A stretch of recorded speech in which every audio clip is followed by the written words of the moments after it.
Right. सो चलिए lecture को शुरू कर। Biological method of evaluation. अब हमें देखना है, इवेल्युएशन के बारे में हम लास्ट डिस्कस कर चुके हैं।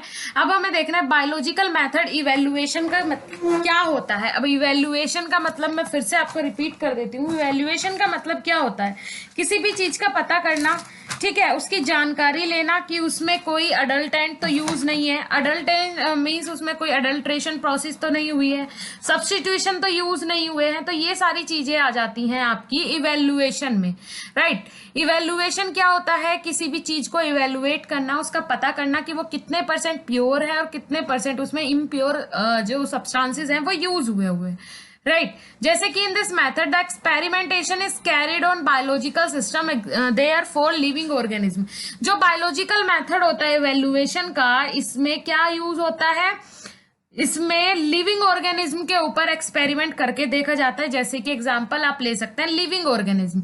लिविंग ऑर्गेनिज्म कोई भी हो सकता है, उसमें एनिमल्स हो सकते हैं, राइट। उसके बाद ह्यूमन बीइंग हो सकता है, किसी पे भी एक्सपेरिमेंट करके देखा जा सकता है इवेल्युएशन प्रोसेस में। उसके बाद देखिए जैसे कि ऑब्जेक्टिव्स क्या क्या हो सकते हैं इवेल्युएशन के, क्या क्या प्रावधान हो सकते हैं। First one is to study quantitative action of drug. देखिए इवेल्युएशन से क्वांटिटी पता चल जाती है ड्रग की, क्वांटिटेटिव एक्शन पता चल जाता है, मींस कितनी क्वांटिटी ड्रग की यूज हो रही है, कितनी क्वांटिटी में ड्रग बनाई जा रही है, ठीक है। दूसरी चीज to study toxic effect of the drug. Drug के टॉक्सिक इफेक्ट पता चल जाते हैं कि उस ड्रग के कितने टॉक्सिक इफेक्ट हैं, ज्यादा टॉक्सिक इफेक्ट दे रही है या फिर कम टॉक्सिक, जो टॉक्सिसिटी है उस ड्रग की कितनी है। टॉक्सिसिटी, टॉक्सिक इफेक्ट का मतलब क्या होता है? टॉक्सिक इफेक्ट से आप मतलब लगा सकते हैं adverse effect.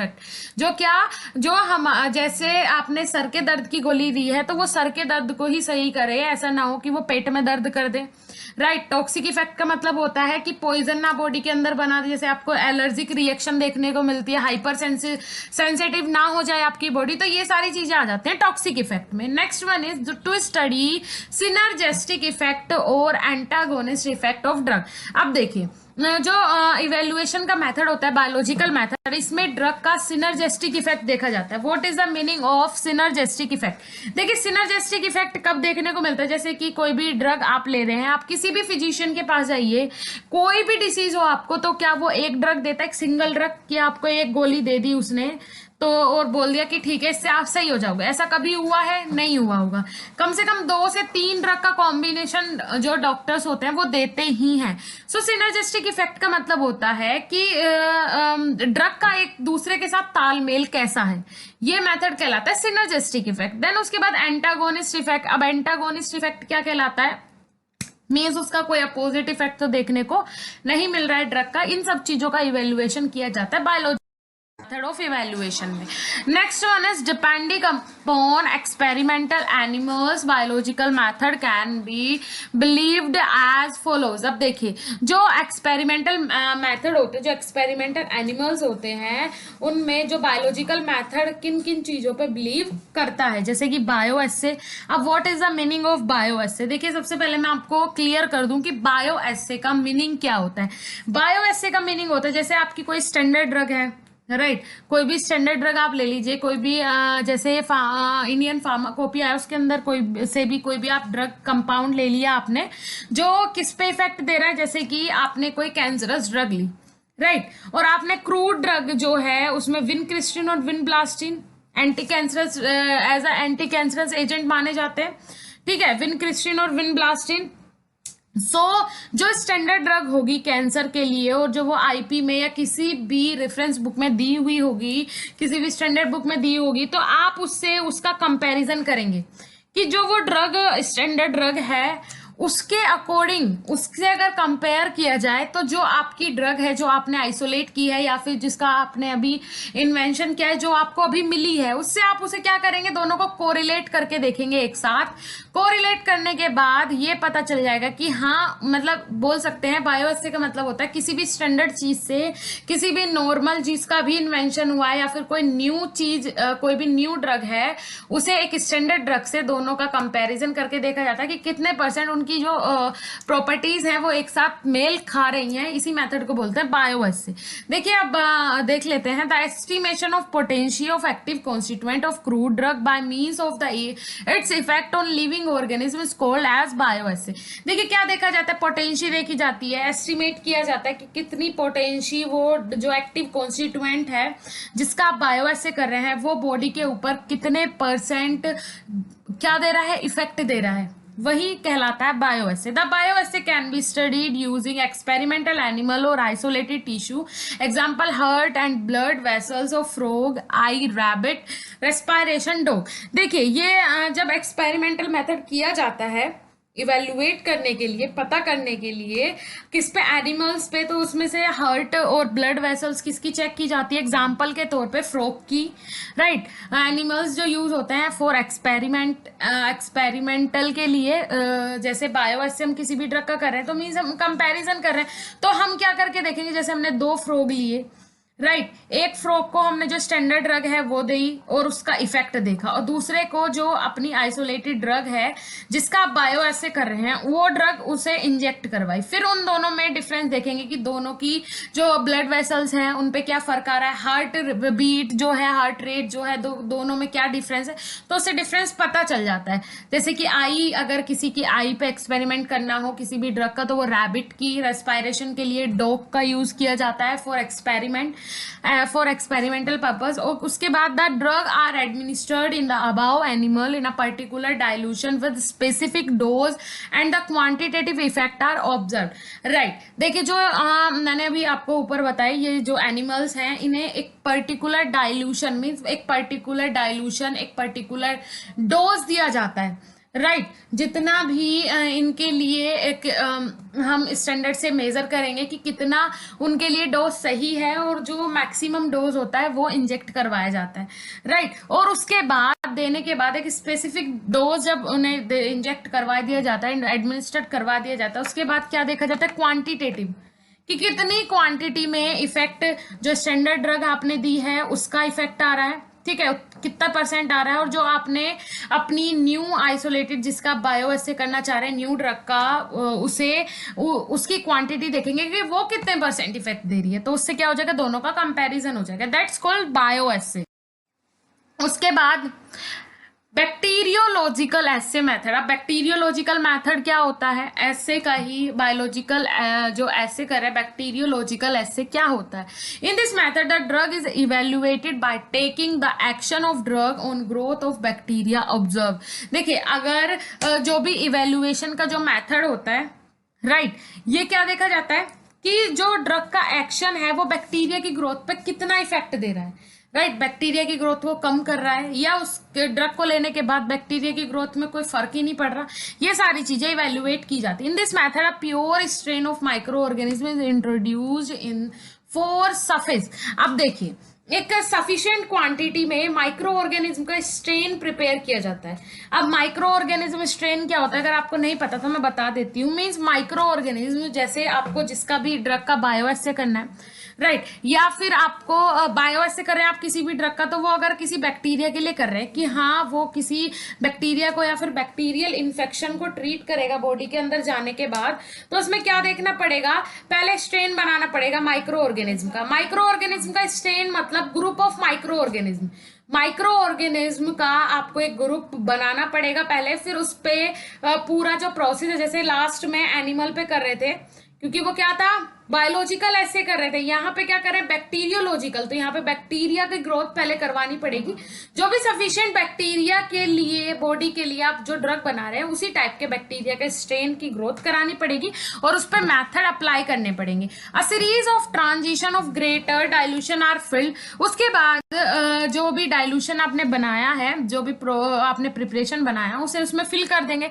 The system is again incubated and effect are noted. उसके बाद इस सिस्टम को फिर से रिपीट किया जाएगा और जितना भी इफेक्ट आएगा उसे नोट कर लिया जाएगा, क्योंकि जिस प्रकार से वो ड्रग बाहर उन माइक्रो ऑर्गेनिज्म पे इफेक्ट करेगी उसी प्रकार बॉडी के अंदर जाके करेगी।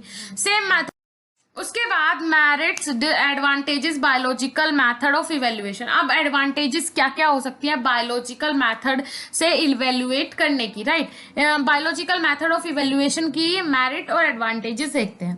First point is it help in determination of potential of drug.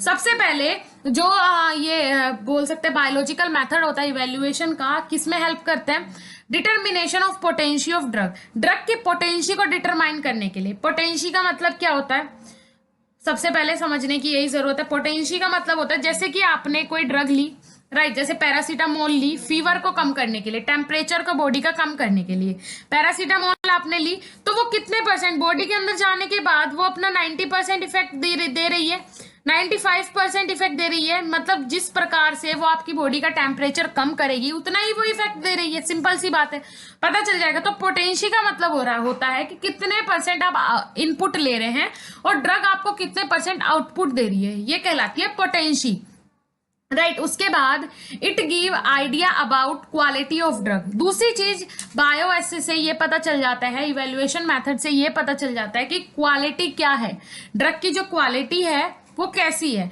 Next one is synergistic agent and antagonist can be find out. उसके बाद जो सिनर्जेस्टिक एजेंट होते हैं वो अलग से फाइंड आउट हो जाता है कि हाँ ये ड्रग एक साथ कॉम्बिनेशन में अच्छे से इफेक्ट दे रही है या फिर इनका कॉम्बिनेशन सेम इफेक्ट दे रहा है, तो क्या फायदा, फिर तो एक ही ड्रग दीजिए। अगर कॉम्बिनेशन भी 50% इफेक्ट दे तो क्या फायदा। अगर कॉम्बिनेशन किसी भी दो ड्रग का हो रहा है और कॉम्बिनेशन के बाद वो 70, 80, 90% इफेक्ट दे रहा है, तो मीन्स वो सिनर्जेस्टिक एजेंट जो है वो पॉजिटिव वे में एक्शन दे रहा है। दूसरी चीज एंटागोनिस्ट, मीन्स कौन सी ड्रग एंटागोनिस्ट है, मीन्स अपोजिट इफेक्ट दे रही है। ये सारी चीजें फाइंड आउट हो जाती है बायोलॉजिकल मेथड ऑफ इवेल्युएशन से।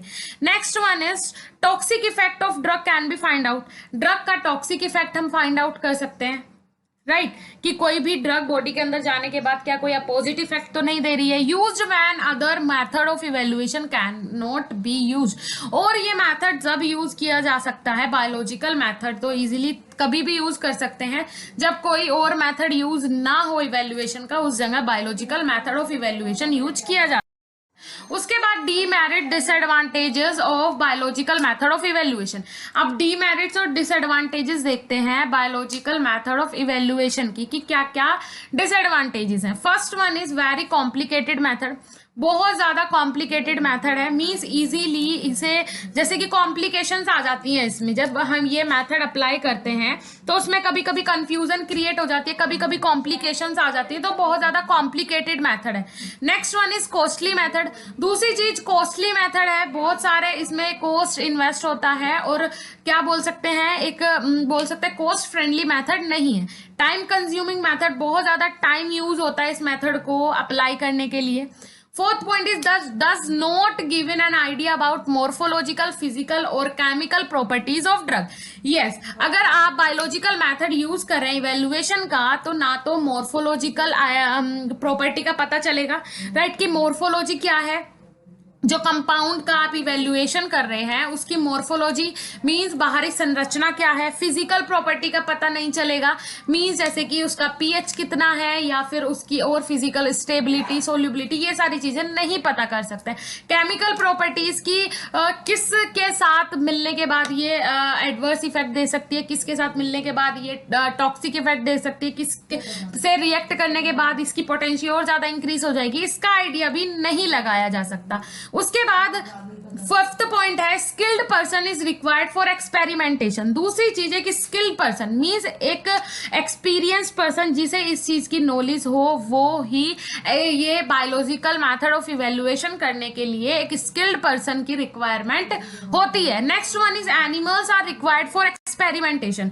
और सबसे बड़ी चीज, एनिमल्स एक्सपेरिमेंट करने के लिए, बायोलॉजिकल मेथड से इवेल्युएट करने के लिए ड्रग्स को एनिमल्स की जरूरत पड़ती है। एनिमल्स नहीं होंगे तो किसके थ्रू आप ये मेथड अप्लाई कर सकते हैं, राइट, तो इसमें एनिमल्स की रिक्वायरमेंट होती है। फिर उसके बाद how moisture content is useful in evaluation of drug. अब देखते हैं जो मॉइस्चर कंटेंट होता है वो किसी भी ड्रग के इवेल्युएशन के लिए जरूरी क्यों है। अब मॉइस्चर कंटेंट क्या होता है, मॉइस्चर का मतलब क्या होता है, नमी।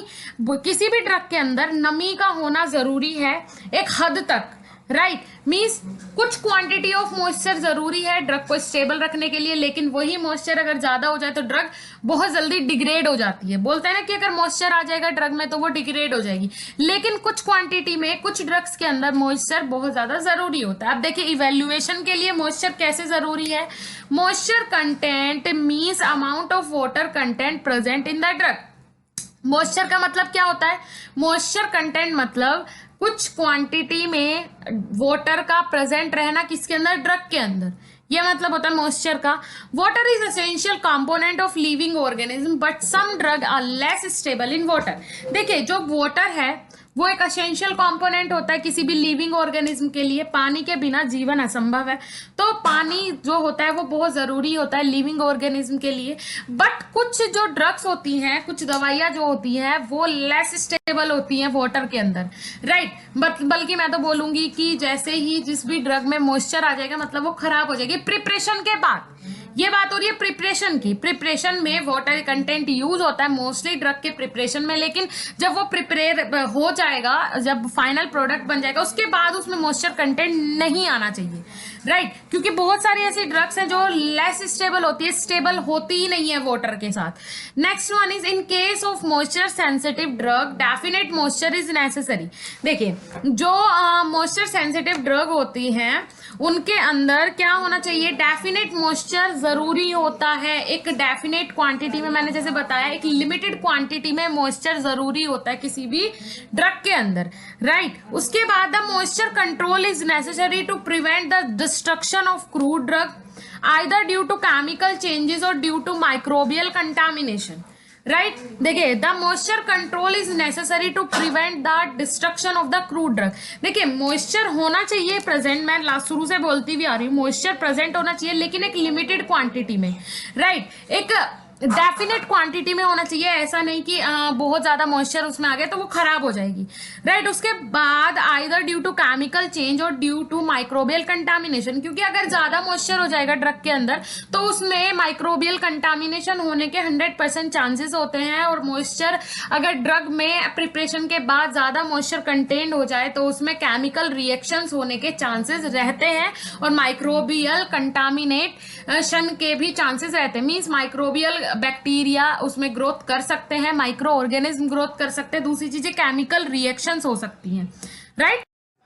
उसके बाद moisture content can be determined by, अब मॉइस्चर कंटेंट डिटरमाइन किया जा सकता है, दो प्रोसेस दी हुई है। Heating the drug in an oven at 100 degree Celsius until the weight is constant. देखिए पहली चीज मॉइस्चर को किस तरीके से डिटरमाइन कर सकते हैं? हीट कर सकते हैं अपने प्रोडक्ट को 100 डिग्री सेल्सियस पे जब तक उसका वेट जो है वो कांस्टेंट रहे, मीन्स वेट चेंज ना हो।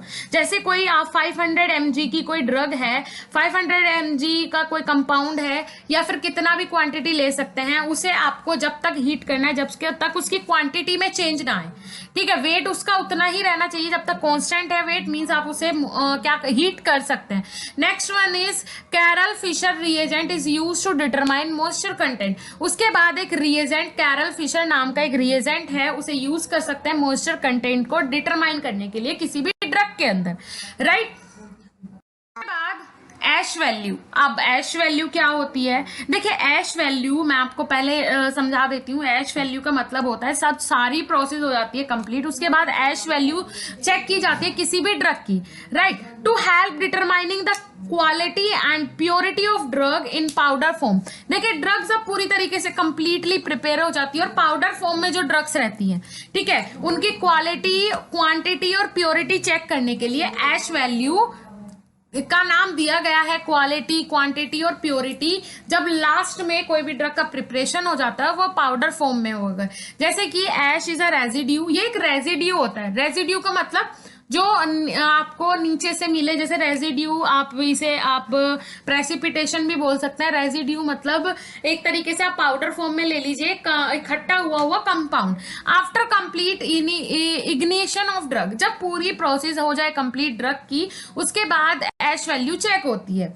In experiment, a carefully weigh quantity of a drug is taken into percolin crucible and it is burned completely। अब देखिए पोर्सिलेन कर्काबल क्या होता है, ये देखिए एक लैबोरेटरी मटेरियल होता है जो किसके लिए यूज होता है, जैसे कि हीट, मेल्ट, बर्न। अगर किसी भी कंपाउंड को आपको हीट करना है और बहुत ज्यादा टेम्परेचर से हीट करना है, तो उसके लिए कौन सा आपका जो बोल सकते हैं इंस्ट्रूमेंट यूज होता है, पोर्सेलेन कर्काइबल नाम का एक इंस्ट्रूमेंट है, वो यूज होता है अगर किसी भी कंपाउंड को आपको ज्यादा हीट करना है, ज्यादा मेल्ट करना है या फिर बर्न करने के लिए ये कंपाउंड यूज होता है। राइट, ये कंप्लीटली बर्न कर देता है किसी भी कंपाउंड को। Heating is continued till to constant weight of the ash are obtained, the percentage of change in weight is calculated. Right, देखिए जब तक हीट करना है आपको कंपाउंड को, जब तक हीट करना है जब तक उसकी दो कांस्टेंट वैल्यू ना मिल जाए। जो कांस्टेंट वैल्यू ली थी पहले, जो कांस्टेंट वैल्यू थी किसी भी ड्रग की, उसमें जब तक चेंजेस ना आ जाए जब तक आपको उसे क्या करना है, हीट करना है। राइट, कंटिन्यू रखना है हीट। उसके बाद इंपॉर्टेंस ऑफ ऐश वैल्यू। अब ऐश वैल्यू की इंपॉर्टेंस क्या होती है, महत्वता क्या होती है। First point is it help in identification of drug, drug को आइडेंटिफाई करने के लिए। राइट, ड्रग की प्योरिटी और उसके बाद ड्रग की प्योरिटी बोल सकते हैं या फिर ड्रग की क्वालिटी, क्वांटिटी, इन सब चीजों को डिटरमाइन करने के लिए, आइडेंटिफाई करने के लिए ड्रग को यूज होता है ऐश वैल्यू का लास्ट में। Second point is it help in deciding purity of drug, drug की प्योरिटी डिसाइड करने में हेल्प करता है। It help in detecting the adulteration and substituents. अब देखिए अडल्ट्रेंट्स की, ड्रग में कोई अडल्ट्रेंट, अब अडल्ट्रेंट क्या होते हैं, मींस मिलावट। अडल्ट्रेशन का मतलब होता है मिलावट, कोई मिलावटी सामान तो उसके अंदर यूज नहीं हुआ है। किसी भी ड्रग के अंदर जो जेन्युइन ड्रग है, क्या वो उसके अंदर कोई अडल्ट्रेशन प्रोसेस के थ्रू कुछ अडल्टेंट्स यूज नहीं हुए। दूसरी चीज सब्स्टिट्यूएंट्स। सब्स्टिट्यूएंट्स क्या होते हैं कि किसी भी, जैसे एग्जांपल ले लीजिए आप, लौंग होती है, क्लोव। क्लोव एक क्या है, एक आपकी जेन्युइन ड्रग है, उसकी जगह अगर क्लोव की हम डांठल यूज कर ले, ठीक है, क्लोव होगा वो पार्ट क्लोव के प्लांट का ही, लेकिन अगर वो क्लोव ना हुआ तो, और हम ये ऐश वैल्यू यूज करते कब, पाउडर फॉर्म में, जब अपनी ड्रग हो। राइट, तो उसमें पाउडर फॉर्म में तो क्लोव हो या फिर उसकी डांठल हो, सबको एक साथ मिला के डाल सकते हैं, लेकिन वो पता किससे चलेगा, ऐश वैल्यू से।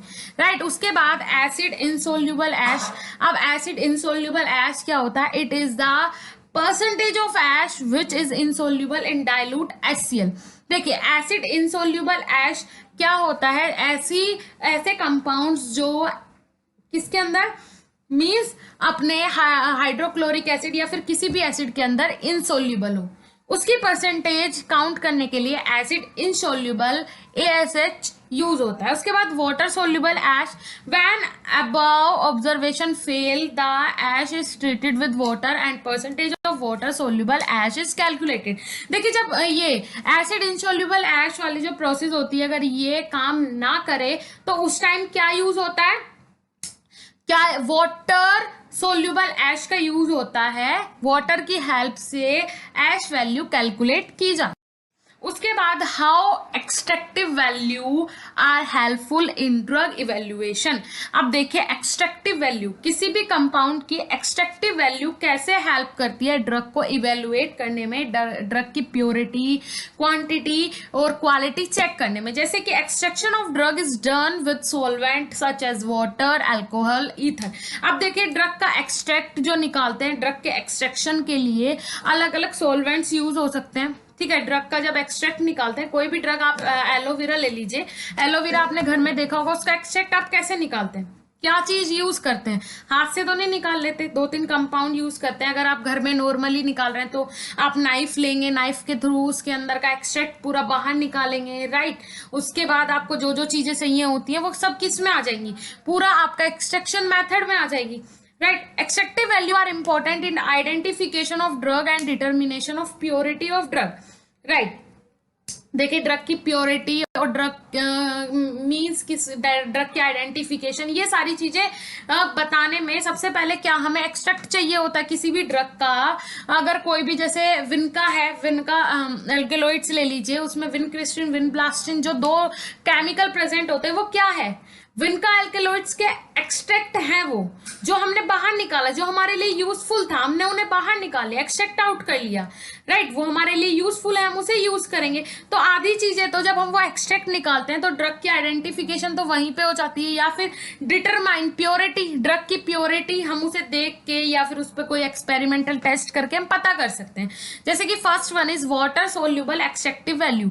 अब वाटर सोल्यूबल एक्सट्रैक्टिव वैल्यू क्या होता है? The drug containing carbohydrate, plant acid, tannin are tested for their solubility of drug. देखिए, जो ड्रग कंपाउंड कार्बोहाइड्रेट जैसे कि जिनमें प्रेजेंट हो कार्बोहाइड्रेट, प्लांट एसिड्स, बहुत सारे एसिड्स प्रेजेंट हो, tannin are tested for their solubility in water.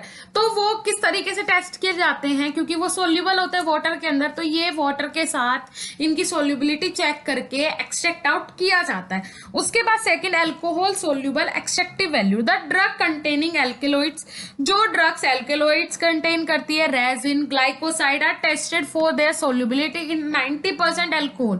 और ये सोल्यूबल होते हैं कितने? 90% अल्कोहल के अंदर ये सोल्यूबल होते हैं। तो अल्कोहल के साथ इन्हें सोल्यूबल करा के इन्हें एक्सट्रैक्ट आउट किया जाता है। उसके बाद डिफाइंड बार्क। अब बार्क क्या होती है? Bark are the external tissue of stem. Bark आपको पता है किसी भी पेड़ की छाल, जो पेड़ पे आपको बाहर से, सबसे बाहर से जो दिखेगा, जो ब्राउन ब्राउन होता है, वो क्या होता है? बार्क होती है। किसी भी ट्री की क्या होती है? वो बार्क होती है, मीन्स छाल। External tissue of stem, stem का एक्सटर्नल टिश्यू है, बाहरी हिस्सा है। टाइप ऑफ बार्क, अब बहुत सारे पार्ट हो सकते हैं, टाइप हो सकते हैं बार्क के, जैसे कि first one is flat bark. The bark are collected from large plant and I show flat surface. देखिए, जो लार्ज प्लांट होते हैं, जैसे ट्रीज हैं, अर्जुन का पेड़ बहुत बड़ा होता है, तो उस पे जो बाहर से दिखाई दे, आपको नॉर्मली जो दिखाई दे जाए और इजीली वो कंटेन की जा सकती है, वो होती हैं फ्लैट बार्क, जैसे कि अर्जुना बार्क एग्जाम्पल। उसके बाद कन्वेड बार्क। अब कन्वेड बार्क क्या होती है? The bark are collected from primary branches of stem. देखिए, ऐसी बार्क जो कलेक्ट की जाए primary branches of stem. Primary branches of stem, पेड़ पे, कोई भी पेड़ है, जैसे एग्जांपल यहाँ पे दिया अशोका।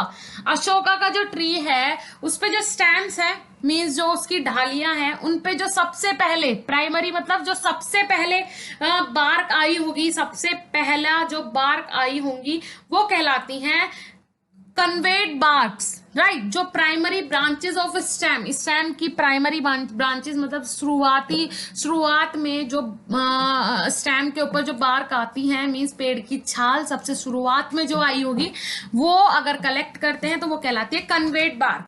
उसके बाद जैसे दिया हुआ है रिकर्व्ड बार्क। अब रिकर्व्ड बार्क क्या होती है? The bark are collected from primary branches containing the more soft tissue.